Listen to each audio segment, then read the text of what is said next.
In 1694, the Bank of England was established to fund a war against France. England's central bank was privately owned and granted the monopoly to issue banknotes, paper that could be redeemed for an equal amount of gold from the government coffers. The central bank soon also managed the entire debt of the crown. Money has been a tool of sovereignty for centuries. Being able to issue currency gave you the power, but it also gave the value to that monetary supply by backing it with a force of state, with essentially the debt of state. When the U.S. won independence from Britain, the first article of the new Constitution gave Congress the exclusive right to coin money. This currency's value was tied to gold in government vaults. From 1781 until the Panic of 1907, the financial system of the U.S. was an economic petri dish. Brief central banks, state banks, private currency, government currency, depressions, strong growth, recessions, regular boom and bust cycles. The long term, as far as capital is concerned, people want predictability. People want stability. From the back of that, they can plan. Now, it's very hard to plan in the long term with such a level of volatility. In 1913, bankers and politicians decided that it was in the country's best interest, and theirs, to have a permanent central bank. They created the Federal Reserve. Among its jobs, expand or contract the supply of a single national currency, the Federal Reserve note. The dollar was tied to gold, and strategic control of it would avoid booms that lead to busts. At least that was the plan. Then came 1929.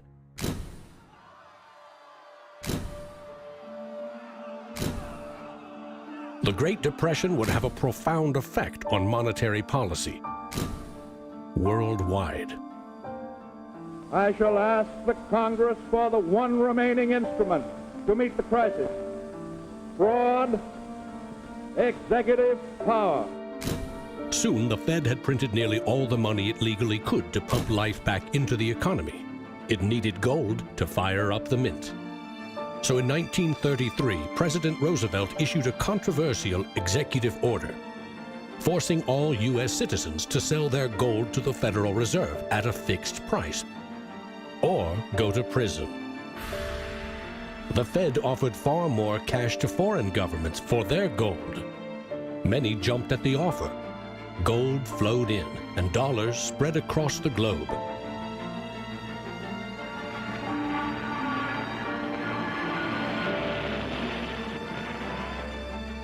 World War II devastated nearly every major economy, except the United States. The military and industrial juggernaut emerged as the global financial superpower. The dollar had become the world's most stable and trusted currency. Other countries pegged their currency to the dollar, which could still be redeemed for gold. In fact, the U.S. owned more than half of the world's gold reserves. In the next few decades, more dollars flowed to foreign countries. Governments began debasing their coins with cheaper metals and printing more of their own currency than they had in gold.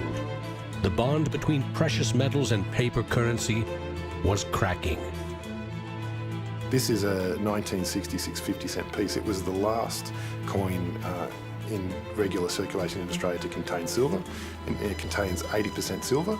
So in 1966, this was 50 cents. Nowadays, it's $8 roughly in silver alone. By 1966, foreign nations had had enough of the U.S. collecting gold and printing cash. And they had more value in dollars than the U.S. had bullion in its vaults. They demanded gold in return for their paper dollars. Arguments about the value of the dollar versus their currency ensued. In 1971, President Nixon settled the matter. He severed United States currency from the gold standard.